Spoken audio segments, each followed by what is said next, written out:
Hi. So I have some friends at the moment who are going through quite a difficult transition with their yoga.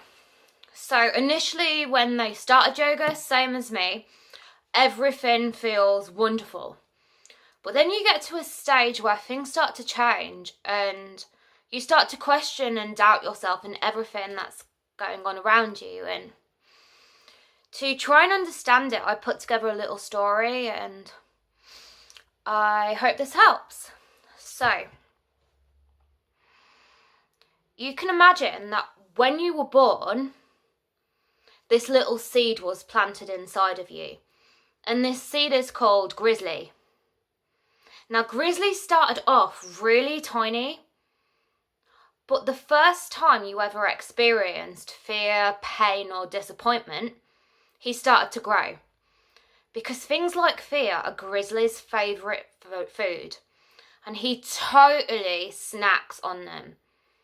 And every time someone says something bad to you, it grows and grows and grows, until eventually Grizzly becomes huge. He becomes so big and so clever that he learns how to operate these cogs, our thoughts that go on inside of us. So he plays them like his own little DVD range inside of your head, changing the way that you see the world and interact with others. So when you start yoga, this other seed that was planted inside of you starts to grow. And this seed has never grown before because Grizzly's always taken all of the attention. And this second seed's called Star. And Star feeds off the truth. So when you start to go on your yoga journey and you understand the truth and this real connection and grounding, Star starts to grow. And at first this is an amazing process because Star gives off this really beautiful, soft, warm light. And even Grizzly likes this to begin with. He thinks this is really nice and warm, and Grizzly falls asleep for a while. And this light shines off everything.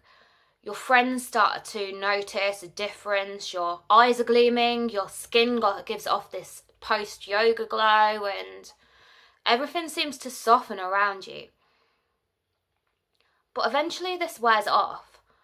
Because the more truth that Star's fed, the brighter and brighter she becomes, until eventually Grizzly wakes up. And all of a sudden this soft warm glow isn't so soft anymore, and Grizzly feels claustrophobic. He doesn't like it. So he starts to stamp his feet and jump up and down saying, hey, there's not room for the both of us in here. One of us has got to go. And this is really difficult because you've known Grizzly since you were born. Grizzly's like a really long-term friend and you don't want to get rid of him. So you distract yourself. You put a different film on inside of your head, cover your ears, go la la la la la, and pretend it's not happening. But if you think of Grizzly like a pan of boiling hot water, there's only so far you can turn the temperature up and so long you can boil it for until it overflows.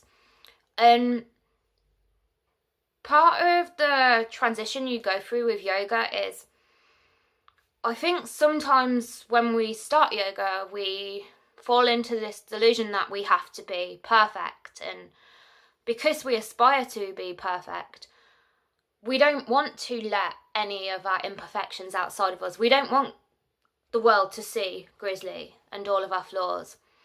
So we try and contain it. But if yoga is about the journey towards being yourself, to learn to become yourself, you have to be yourself. Which means, if you want to cry, cry. If you feel angry, find somewhere and scream. And if you want to laugh, laugh. Because that's part of you. And the way that I see it is, Grizzly comes from you. So these emotions, these fears, this anger, sadness, it comes from you, but it's not part of you. And you can think of this like a small child. It's exactly the same. They come from you, but they're not part of you. You don't own them. And if you try and keep them wrapped up their whole life, they'll become claustrophobic and they'll want to go. So part of this transformation is about letting go. To know yourself, be yourself, and learn that part of this journey towards bliss or ultimate perfection is about learning that we're not perfect and learning to embrace that and go with that. And through that, in that journey, we learn to be ourselves. Namaste.